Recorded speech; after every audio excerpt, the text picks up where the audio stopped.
G'day. My name's Greg Hill, also known as Aussie Greg Hill. You probably recognise my voice as the default spotter.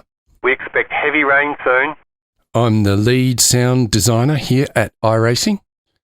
And I might mention a couple of other colleagues along the way. Max Kearney, who's a new and talented sound designer, also working on the console titles. And Blaine Wood, who has been around for well over a year and is the lead programmer for audio. The reason I decided to sit down and make this little voiceover was because towards the end, the realisation dropped that the work we'd done on Rain was really good and noteworthy and probably worth explaining a little bit of what's going on under the hood.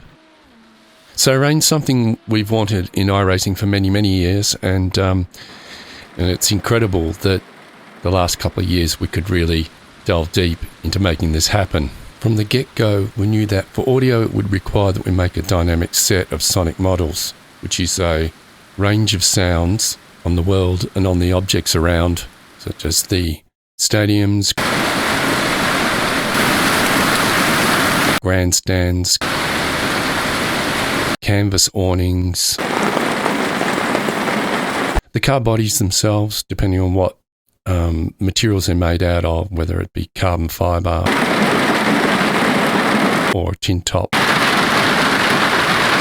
And then there's the road surface sounds of the tyres rolling and sliding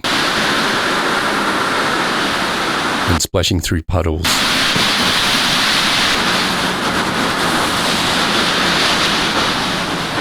And water spraying back into the fenders and bodywork.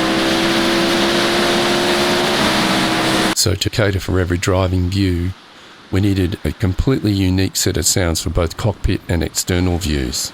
And because most of the sounds in iRacing are physics-driven, it required that we had sounds from a gentle pitter-patter right through to a full-on deluge. So having this in mind, we needed some recordings, so we kept our eye on the weather, and first available wet day, Max and I went out there with our microphones. First of all, we recorded the in-car sound using a new Ambisonics microphone. So the rain sounds you're hearing in the sim are actually binaural. So you hear sounds above and below and behind your head, even in a stereo format, which is great for headphones. So we took advantage of a few days with wet weather, with the help of a garden hose, of course, and just focusing on the interior and external sounds of rain on the bodywork, such as the panels, the wheel arches, the windscreen. And we just built up this huge library of resources, still recording in Ambisonics and also externally with a mid-side arrangement, so we can make it mono or stereo as much as we liked.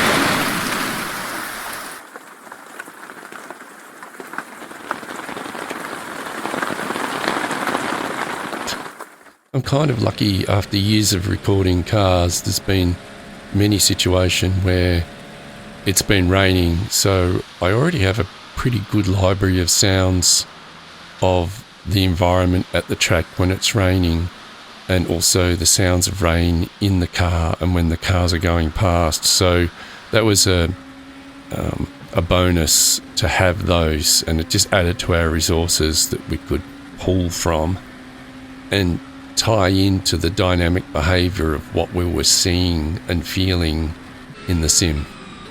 So apart from having the strength of the rain on the world from gentle to heavy, we also have that on the surfaces of things and on the vehicle. I mean, it might be raining gently, but you're driving at 200 kilometres an hour. Gentle rain is going to have a little bit more force on the bodywork, right? So we needed a new addition to our audio system to allow these crossfades from low intensity to high intensity for all sorts of things. And this is where Dave came up and Grant Reeve came up with the first round of sounds, which was the behaviour of the tyres through different levels of water.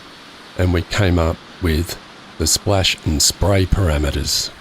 Splash being the water propelled from the tyre to the road surface.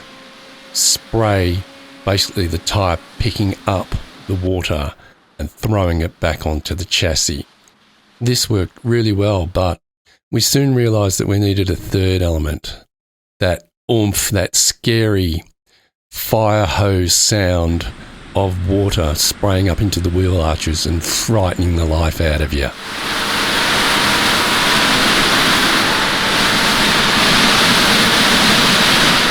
And this is where Blaine Wood stepped in with his magic and added that third element in code. Now, because all these elements were being applied independently to all four corners of the vehicle, we ended up with problems with phase cancellation. So that became another problem to overcome, and the programmers came to the rescue. In fact, we were having phase issues with the dry tyre sounds, and we have for years. So we kind of killed two birds with the one stone. Okay, so staying on the topic of tyres, we needed a solution for the progression of rain from a dry surface to fully wet. And so we have a crossfade between our dry, rolling, scrub and skid sounds through to totally wet versions of those and everything in between. So literally the tyres sound wetter or drier according to the state of the track. So part of the mixing towards the end was getting the balance just right, and so that the sounds were responding dynamically to what we were feeling and seeing, and just tweaking the levels here and there so that the intensities were accurate. And we all want that in our simulator. So in closing, I'd like to share a little story with you. It's not very riveting, but I do track days in my little MX-5, and I was at Sandown and it was absolutely pouring down. And so when I got home, totally exhausted, I thought, well, how does this compare to Sandown in the sim? And this was early days. And I can tell you, every puddle was in exactly the same spot. It is so impressive. And I'm so glad to be part of this team. So until next time, take it easy. Hello, my name is Blaine Wood.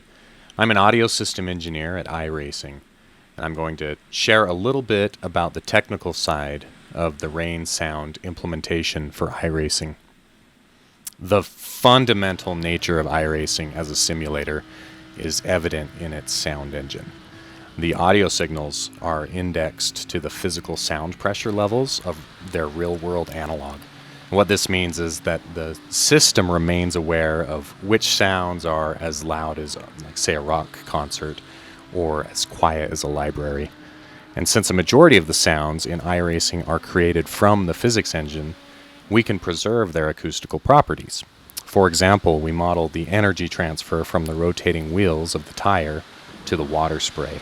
And when the water hits the chassis, a portion of its kinetic energy is converted into sound. And so we spent a good amount of time thinking of the various ways that rainwater interacts with a race car, like how the energy of the rain falling on the car increases its speed, not only due to the increased velocity differential of each droplet hitting the chassis, but also due to the increased number of droplets hitting the car as the volume of air interacting with the car increased with greater speed. I spent a good portion of my time over the last several months just thinking about rain. Much to the confusion of my wife, I could be found zoned out in the passenger seat of our car, listening critically to the rain hitting the composite roof, or listening to traffic driving through puddles. And I would measure the rain intensity across different storms. So if the rain ever started up, I would run out, go sit in the car, park the car in the driveway, and just listen to how the rain interacted with the car during that storm. Once I even went to the car wash and measured the sound intensity of the car wash hitting the car, just so I had a maximum limit for what operating window we have for all of the rain sounds within the simulator. I think these practices proved beneficial. I think we did a great job capturing the essence of rain and the car.